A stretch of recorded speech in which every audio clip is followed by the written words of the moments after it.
Welcome to our channel real estate king one. మీరు మా ఛానల్ని కొత్తగా చూస్తున్నట్లయితే సబ్స్క్రైబ్ చేసుకుని బెల్ ఐకాన్ ప్రెస్ చేసుకోండి. మేము పెట్టే వీడియోస్ మొత్తం మీకు నోటిఫికేషన్ ద్వారా వస్తుంటాయి. ఇప్పుడు మనం చూస్తున్న ఈ ల్యాండ్స్ వచ్చి మనకి ఈస్ట్ ఫేసింగ్లో వెస్ట్ ఫేసింగ్లో ల్యాండ్స్ అయితే అవైలబుల్గా ఉన్నాయండి. 21 ఫీట్ రోడ్స్ అనమాట. యనమలకుదురు నుంచి పెదబుల్ పగిలే కరకట్ట వైపు అండి. ఈ కరకట్ట వైపు ఉన్న ల్యాండ్స్ అనమాట. మనకి 38-40 లోతు 36-40 లోతు ల్యాండ్స్ అయితే అవైలబుల్గా ఉన్నాయి. మనకి వెడల్పు ఎంత కావాలో అయితే ఇస్తారండి. సెంట్ వచ్చి 7,20,000 అయితే చెప్తున్నారు. ఆల్రెడీ ఇక్కడ హౌసెస్ కన్స్ట్రక్షన్ చేసి సేల్ అయితే చేశారండి. మనకి కన్స్ట్రక్షన్ చేసుకుని అమ్ముకోవడానికైనా బాగుంటాయి, లేదంటే తీసుకుని ఉండడానికైనా బాగానే ఉంటాయండి ల్యాండ్స్ ఇదే. చుట్టూ ఇళ్ల మధ్యలో అనమాట. తప్పకుండా మీ అందరికి నచ్చింది అనుకుంటున్నాను. చూడండి, 21 ఫీట్ రోడ్స్ అయితే ఉన్నాయి. కరెంట్ ఫెసిలిటీ కూడా అవైలబుల్గా ఉంది. ఎక్కడికెక్కడ పిల్లర్స్ వేసి ఉన్నాయండి ఈ ల్యాండ్కి. ఆ ల్యాండ్ మనకి ఈస్ట్ ఫేసింగ్లో వెస్ట్ ఫేసింగ్లో ల్యాండ్స్ అయితే అవైలబుల్గా ఉన్నాయన్నమాట. కరకట్ట వైపు అండి. ఇవి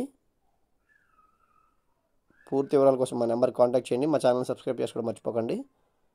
తప్పకుండా మా వీడియోస్ని లైక్ చేయండి, షేర్ చేయండి.